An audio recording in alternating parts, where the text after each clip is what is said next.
जय श्री कृष्णा, राधे राधे। आज हम बात करेंगे छठी राशि यानी कि कन्या राशि के बारे में। कन्या राशि के लोग आमतौर पर मध्यम कद के, काले बालों और आंखों वाले होते हैं और अपनी वास्तविक आयु से कम के प्रतीत होते हैं। कन्या राशि का स्वामी ग्रह बुध होता है। इस राशि के लोग स्वभाव से बहुत महत्वाकांक्षी होते हैं। ये बहुत भावुक होते हैं और दूसरों की हर छोटी छोटी बात का ध्यान रखते हैं। यह लोग दूसरों को खुश रखते हैं। ज्यादातर मामलों में ये दिमाग की जगह दिल से काम लेते हैं। अब जानते हैं साल की 10 बड़ी भविष्यवाणी के बारे में।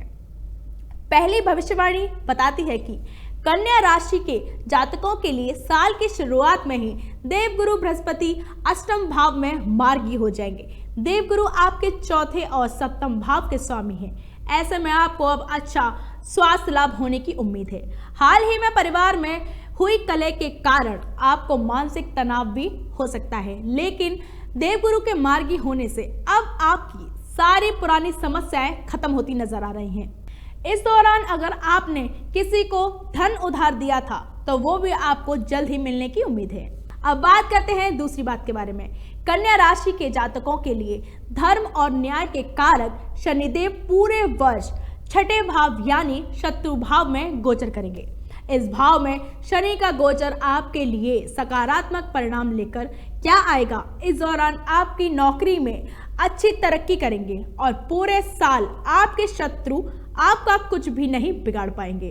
अगर आप बैंक का लोन नहीं चुका पा रहे हैं तो इस साल आपको इसमें सफलता प्राप्त हो सकती है। किसी पुरानी बीमारी से भी आपको निजात प्राप्त होगी। अब बात करते हैं तीसरी बात के बारे में। ग्रहों के राजा कहे जाने वाले सूर्य देव आपके द्वादश भाव के स्वामी हैं और 14 अप्रैल को उनका गोचर उनकी उच्च राशि मेष में होगा। विपरीत राजयोग के कारण आपको सूर्य गुरु की युति बहुत अच्छे परिणाम देने वाली है। इस दौरान किसी समुद्री यात्रा से आपको फायदा हो सकता है। विदेश में काम कर रहे जातकों को बहुत अच्छी तरक्की मिल सकती है। सरकारी नौकरी कर रहे जातकों को प्रमोशन प्राप्त हो सकता है और छिपा हुआ खजाना भी आपको मिल सकता है।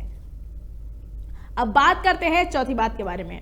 देवगुरु बृहस्पति आपके चौथे और सप्तम भाव के स्वामी हैं और 1 मई को उनका गोचर आपके भाग्य स्थान यानी वृष राशि में होगा। देवगुरु बृहस्पति की पंचम दृष्टि आपके लग्न पर होगी। इसलिए कहा जा सकता है कि जून के महीने से लेकर साल के अंत तक आपका भाग्य पूरे तरीके से आपके साथ होगा। देवगुरु की कृपा से धार्मिक यात्राएं होंगी, मांगलिक कार्यों का आयोजन होगा और आत्मविश्वास चरम पर होगा। आपको पुरस्कार भी सम्मानित किया जा सकता है।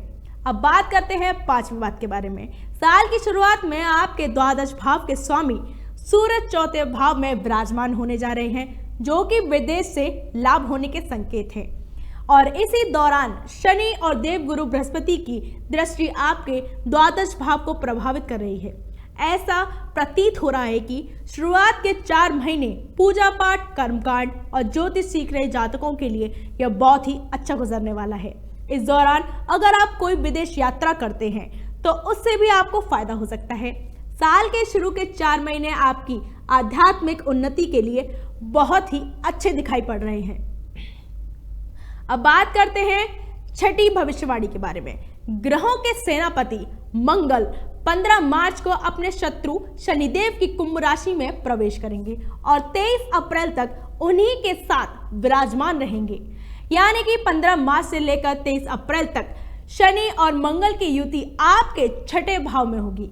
मंगल चूंकि आपके अष्टम भाव के स्वामी हैं, इसलिए आपको इस युति से लेकर थोड़ा सावधान रहना होगा। इस समय में आपके शत्रु आपके खिलाफ कुछ गुप्त योजना बना सकते हैं। आपको परेशान करने की साजिश रची जा सकती है। वहीं आपके कर्ज भी बढ़ सकते हैं। जब तक मंगल का गोचर कुंभ राशि में शनि के साथ है, आप किसी भी व्यक्ति को उधार न दें और न ही उनसे उधार लें। अब बात करते हैं सातवीं की बात में। साल 2024 में कन्या राशि के जातकों के लिए पाप ग्रह राहु मीन राशि में ही रहेंगे और आपके सप्तम भाव को प्रभावित करेंगे। राहु की दृष्टि लग्न पर विराजमान केतु पर भी जा रही है।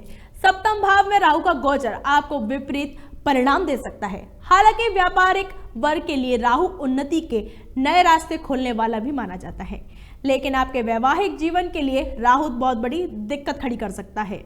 इस पूरे साल आपको अपने जीवन साथी से किसी भी प्रकार की कोई भी बहस नहीं करनी चाहिए और इसके अलावा आपको उनके स्वास्थ्य का भी ख्याल रखना होगा। अगर पार्टनरशिप में कोई काम करना चाहते हैं तो सोच समझकर ही आगे बढ़ें।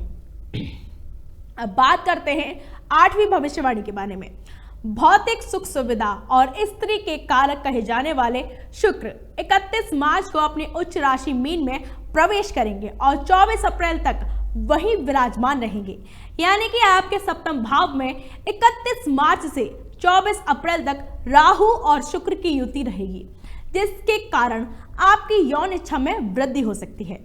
आपको सलाह दी जाती है कि इस समय सुरक्षित और सावधानी पूर्वक यौन संबंध बनाएं। अगर आपको कई गुप्त रोग हैं तो इस समय वह बढ़ भी सकता है। आपकी काम इच्छा चरम पर होगी। किसी पराई स्त्री के कारण आपके वैवाहिक जीवन में कष्ट आ सकता है। अब बात करते हैं 9वीं भविष्यवाणी के बारे में। इस पूरे साल धर्म और रहस्य के कारक केतु का गोचर कन्या राशि के जातकों के लिए लग्न में ही होगा। केतु की दृष्टि आपके पंचम और नवम भाव को प्रभावित करेगी। केतु का गोचर कन्या राशि के जातकों के लिए धर्म की प्रवृत्ति को बढ़ाने वाला रहेगा। इस दौरान धर्म, रहस्य और अध्यात्म में आपकी रुचि बढ़ेगी।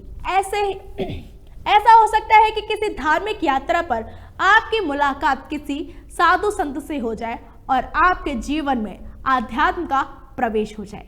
केतु का गोचर मौसमी बीमारी के लिहाज से ठीक नहीं रहता, इसलिए आपको अपने स्वास्थ्य की भी ख्याल रखना होगा। अब बात करते हैं 10वीं और आखिरी भविष्यवाणी के बारे में। साल 2024 आपके प्रेम संबंधों के लिहाज से थोड़ा विपरीत कहा जा सकता है, क्योंकि आपके पंचम भाव के स्वामी शनि 6ठे भाव में गोचर कर रहे हैं और आपके सप्तम भाव में राहु विराजमान हैं। ऐसे में यह भी हो सकता है कि आप अपने घर वालों की इच्छा के विपरीत जाकर प्रेम विवाह करें, क्योंकि शनि और राहु दोनों ही पाप ग्रह हैं। वैवाहिक जातकों की बात करें तो आपके वैवाहिक जीवन में राहु और केतु के कारण कुछ उलझाव उत्पन्न हो सकते हैं, इसलिए दोनों एक दूसरे की भावना का सम्मान करते हुए आगे बढ़ेंगे तो साल 2024 आपके लिए बहुत ही अच्छा होने वाला है।